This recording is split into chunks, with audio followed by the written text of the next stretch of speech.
Ассаламу алейкум достар, сіздермен бірге мен Әділ. Бүгінгі видео Free Fire'дың жабылуы туралы болады. Яғни ВК-да, стримдарда, видеоларда барлығының қоятын сұрағы Free Fire жабыла ма?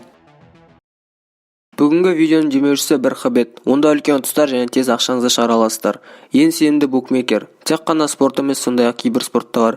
Комментариядағы сілтеме арқылы тіркелсеңіздер, алғашқы депозитқа 35 000 теңге менің промокодым арқылы бонус ала аласыздар. Комментариядағы сілтеме арқылы кіріп тіркелеміз. Барлықтарын ВК группалардағы осы посттарды көрген шығарсыздар. Бұл постта Қасым-Жомарт Тоқаев мырза Free Fire және Brawl Stars ойынын Қазақстанда жабады дейді.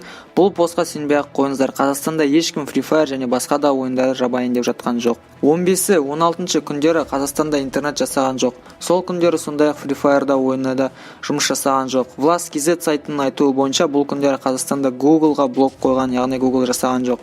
Play Market сервисі де жұмыс істемеді. Сол себепті Free Fire және басқа да ойындар сол күндері жұмыс жасамады. Dawn Detector веб-сайты бүкіл әлемдегі сайттар мен Google қызметтерді бақылайтын болса, қазіргі уақытта Google-де ешқандай жұмыс істемеу техникалық ақаулықтары жоқ. Пайдаланушылардың сайттар мен Google қызметтеріне қатысты шағымдарының көпшілігі Қазақстаннан екендігі көрсетілген. Бейсенбі кешінен бастап Қазақстанда Telegram мессенджеріне қол жетімділік шектелген. Бұл ұялы байланыс операторлар мен интернет провайдерлер арқылы қол жетімді емес. Яғни мобилді интернет арқылы Telegramға кіре алмаған. Осы күндері пайдаланушыларға мессенджерге қол жеткізу бірнеше минутқа ғана пайда болды. Содан кейін қайтадан жоғалып кетті.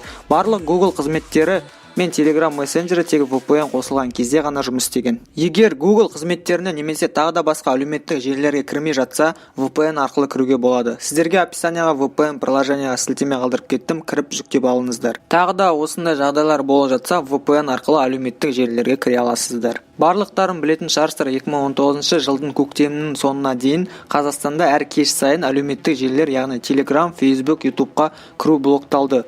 Блок уақыты бизнесмен политик Мұхтар Әблязов тікелей эфирге шыққан кезде ғана блокталып отырған. Сонда Қазақстан провайдерлері Мұхтар Әблязовтың тікелей эфирлерін көрсетпеу үшін интернетті блоктап отырған. Қазақстанда интернетті бұғаттау не себепті болғанын Қазақстанның билігінің жауабы техникалық проблемаларға сілтеме жасады. Провайдерлер кез келген проблеманы жоққа шығарды. Ал Қасым-Жомарт Тоқаев мырзаның айтуы бойынша, мен Қазақстандағы әлеуметтік желілердің бұғатталғанын білмедім. Бірақ әрине құқық қорғау органдарына тиісті бұйрық беріледі. Интернет бұл әмбебап нәрсе, сондықтан сұрақ үшін рахмет, деді Тоқаев Ақордадағы баспасөз конференциясында.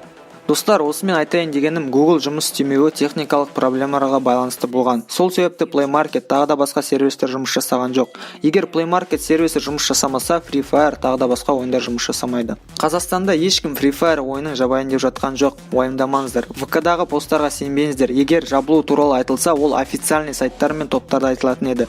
Официальный емес топтарға сенбей-ақ қойыңдар. Олар сіздерді алдап жайған аккаунттарыңызды алып алғысы келеді. Сондықтан официальный емес топтарға сенбеңіздер. Осымен видео аяқталды. Егер де осы видео пайдалы болса, лайк пен комментарий жазып кетейік. Сау болыңыздар достар.